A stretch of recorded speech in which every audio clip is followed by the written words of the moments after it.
बे खुलुमबाय आंनि मुङा मुर्सिद नेरसोन बसुमतारी आं all BTR department level person protection अर्गेनाइजेसननि गाहाय नेहाथारि आंजों लोगोसे दङ लोगो आफादगिरि दलेश्वर बर' आरो लोगो नेहाथारि जितेन बर' दा जों all BTR department level person protection organisation जों बेखौनो खावलायगोन दे जोंनि खावलायनाय बायदि मानागिरि जोंनि बिटिआरनि गाहाय खुंगिरि प्रमद बर' सारजों लोगोसे गेलेमु बिफाननि EM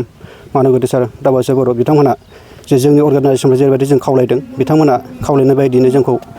थांनाय बोसोरावबो स्कप होदों देग्लायबो जों स्कप होदों दा बेखायनो जों खावलायदों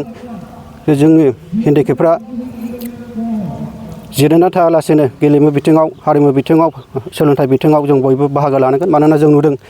स्टेट लेभेल आरो सेन्ट्रेल लेभेल आरो बुहुमाव जों गोबां नुयो जोंनि देहानि नोरजिया बिथांमोनाबो जाहाथे जेरैबायदि बिथांमोननि नाजानायाव जे गाव गावनि लाइफखौ दानानै लानो हादों दा जोंबो जोंनि फारसेनिफ्राय बिटिआरनि जानानै जोंहा दिनैनि बे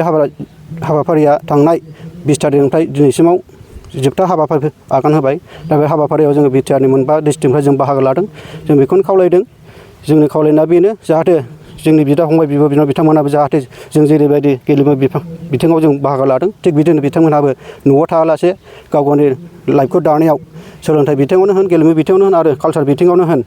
जों बिथांखौ खावलायदों दा बिथांमोनहा जोंनि खावलायनाय बायदि जाहाथे इयुनावबो गावनि लाइफखौ दानानै लानो हायो आं बेखौनो बिथांमोनसिम खावलायदों दे जोंहा दिनै फुंबिलि समाव 100 मिटार 200 मिटार 400 मिटार बेयो वुमेन एन्ड जेन्टस बिथांमोना जानानै थांबाय दा आरो बाहाय जों गेलेदों दा बाहाय शर्टपुटआ जानानै थांबाय दा बाहाय जाय बिथांमोनहा फार्स्ट सेकेन्ड थार्ड देरहानो हाबाय आं all BTR department level person protection organisation जानानै बिथांमोनसिम गोसो गोरबोनिफ्राय हामलायथि बावदों जाहाथे बिथांमोनहा मोजांनिफ्राय मोजांसिन गेलेनानै जाहाथे गाव गावनि लाइफखौ दानायाव मदद होयो बेखौनो आं बिथांमोनसिम खावलायनानै जाहाथे फैबाय थानाय समावबो बिदिनो जोंनि जेरैबायदिनो नाजानाय बे बिथिङाव जा सरकारा जोंखौ लानानै फारफ्रोमबो बिथिङावनो जोंखौ स्कप होगोन मदद होगोन थुलुंगा होगोन बेखौनो आं बिटिआर खुंथायनिसिम गोसो गोरबोनिफ्राय सिबिनाय आरो खुलुमनायखौ बावहरनानै आं बेखिनिखौ साबेसेसो नोंथांमोननि सोद्रोमाफ्रा बाहागो लानांदों बे इभेन्टआव ओरैनोथ' बे इभेन्टआव 45सो दङ मोनबा डिस्ट्रिक्टजों जों खावलायदोंमोन बिथांमोना माखासे टेकनिकेल उसुबिदानि थाखाय फैदोंबाबो बिथांमोना गेलेनो हायाखै बिथांमोना सोरबाया गोजान सोरबाया बिदिनो थानो उसुबिदानि थाखाय बिथांमोना गेलेयाखै दा बेखिनियानो जे समस्या बेखौ नुनानै बिथांमोनहा थायाखै मा इभेन्टआव गेलेया जों इभेन्टआ जाहैबाय गिबियाव जों शर्टपुट गेलेदों डिस्कास जिबलिं आरो 100 मिटार खारनाय 200 मिटार खारनाय 300 मिटार खारनाय 300थ' नङा 400 मिटार आरो 800 मिटार बे इभेन्टखौनो जोंनि जे दिब्यां बिदा फंबाय बिब' बिथांमोनहा बाहागो लानानै मोजां गेलेनायाव गावसोर फार्स्ट सेकेन्ड थार्ड देरहासार जानाय बेखौ दिन्थिफुंनो हानायनि थाखाय जोङो गोजोननाय मोनदों जाहाथे फैबाय थानाय समाव जाहाथे बिथांमोनहा बेनिफ्राय साबसिन हामसिन गेलेनानै जे जोंनि बिटिआर ओनसोलाव जोंनि दिब्यां बिथांमोननिफ्रायबो मोजां जे दावगालांनो हाथों आं बेखौनो खावलायो नोंथांमोननि बे देहायारि नोरजिया सुबुंफोरनिफ्राय स्टेट लेभेल गेलेहैनाय सोद्रोमाफोर दङ नामा आथिखालाव जों नुनो मोनदों जोंनि नोरजिया बिदा फंबाय बिथांमोनहाबो स्टेट लेभेल सेन्ट्रेल लेभेलाव गेलेहैनाय दङ दा बिथांमोनहा माखासेया फैदों माखासेया फैयाखै जोंनि अल बिटिआरनि बड'लेण्ड स्पर्ट मिटनि गेजेरजों आं बेखौनो बुंनो सानदों जे जों दिनै बेहाय गेलेफैनानै जोबोद मोजां मोनदों आरो बे गेलेनायाव आङो मोनथाम मोनदों फार्स्ट प्राइज मोनबाय रानाव सेकेन्ड थांबाय मोनसेयाव 200 मिटाराव फार्स्ट थांदों ओमफ्राय जेभलिंआव आं फार्स्ट थांदों ओमफ्राय बेखौ गेलेनानै आं जोबोद मोजां मोनबाय जोंनि दिब्यांगफोरनि थाखाय ओमफ्राय जाहाथे नेक्स्ट बारावबो जोंखौ बेबायदिनो बिटिआर गभर्नमेन्टआ चान्स होयो होननानै जोङो बेखौनो हामलायथिबाय बे खाबुखौ नोंथांमोननो लाबोनानै होफैदों बिटिआर गभर्नमेन्टआ मा बुंगोन बिथांमोनखौ बे खाबुनि थाखाय जों बेखौनो बुंनो सानदों दि जेनेबा बिटिआर गभर्नमेन्टआ जोंनि थाखाय मोजां सानदों जेनेबा दिब्यांगफोरखौबो लानानै मोजां माबा सानदों आरो जोंनि थाखायबो बेखौनो होननानै खावलायबाय आं आंनि मुङा जितेन बर' आङो all BTR department level person protection अर्गेनाइजेसननि आफादगिरि लोगो आफादगिरि आंबो दिनै बे बड'लेण्ड स्पर्ट्स मिट 3आव आंबो गेलेनायाव आंबो बाहागो लानानै गेलेनानैथ' पजिसनखौबो लानो हादों जेरै शर्टपुट ओमफ्राय डिस्कास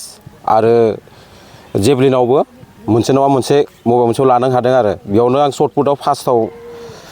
मोनदों बेनिफ्राय जेभलिनाव फार्स्टआवनो मोनदों बेनिफ्राय डिस्कासआव आं सेकेन्ड लानो हादों आं बेखौनो आङो बुंनो सानो आं स्पर्ट्स डिपार्टमेन्टनि EM आरो बे मानगोनां BTRनि गाहाय खुंगिरि प्रमद बर' सारखौबो आङो धन्यबाद होनो सानो खारन बेबायदिनो सानफ्रोमबो जोंनि डिसेबोल पार्सनफोरखौ बेबायदि गेलेनायाव खाबु मोजां सुबिदा होयो आरो बिदिनो जोंबो गेलेनानै थुलुंगा मा होनो उत्साह मोनो आरो जोंबो आरो बिदि सुबिदा जोंनो होबावबाय थानांगौ जाहाथे जों स्टेटनिफ्राय नेसनेल बिदि गेलेलांनो हायो सानसे बिदिनो बेखौनो बुंनो सानो आं। माब्लानिफ्राय गेलेनायखौ जागायजेनदों नोंथां? आङो थांनाय बोसोरनिफ्रायनो गेलेदों ओरैनोथ' बे बोसोरथाम जाबाय बेयो बड'लेण्ड स्पर्ट्स मिट गेम इयाव क'क्राझार साइ स्टेडियाम माबा खालामनाया दानाया दा बेयाव आङो बोसोर मोननैयाव आङो बाहागो लादों आरो।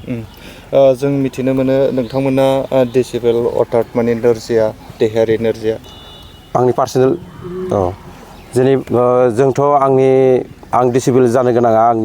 आं आइ आफाखौ दुखुआव हमनो साना नाम्बार 1आव खारन बिसोरबो जोंखौ जाहोनो जायाखै बियो नेचारनिनो मोनसे माबा जानांगौ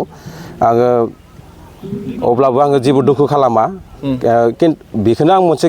इनि गेजेराव बुंनो सानो जोंनि डिसेबोल पार्सन बहुद दोङो जाहाथे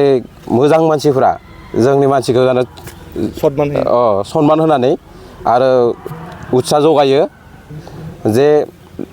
जोङो आरो जोंनि गोसोखौ मोजां खालामनांगौ आरो मानोना जोंनि माइन्डआ जुदि फिजिकेला माबाबाबो लोरबांबाबो माइन्डआ जोंहा स्ट्रंआनो थायो बिनि थाखायनो आं बेखिनिखौ खावलायनो सानो आरो सनमान होयो आरो गासिबो।